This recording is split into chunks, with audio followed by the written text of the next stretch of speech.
से मिले आई हो। ए जानू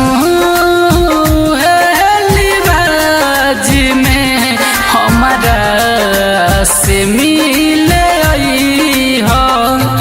जबना में तू डोली में जई हो, जबना में तू पिया घरे जई हो।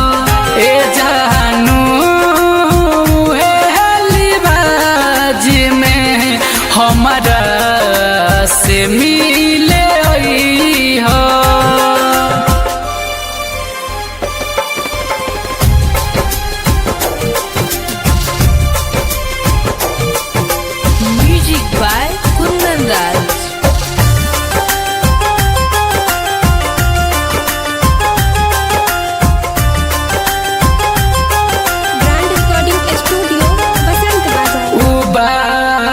गया बगीचा सब सुने लागेला,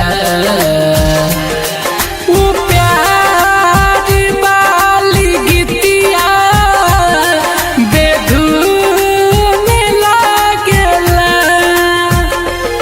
अपना महंगे में से नूरा लगई हो, नीर नहना से जोहनी बहई हो। हे जानू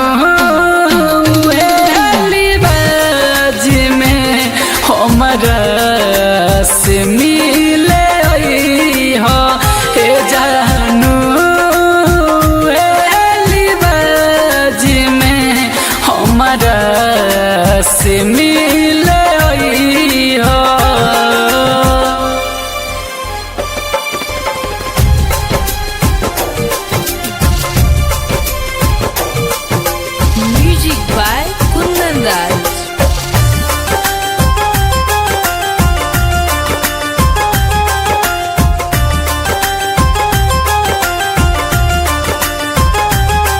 जिंदगी के सौ सफर अब गुमनाम हो गइल बा।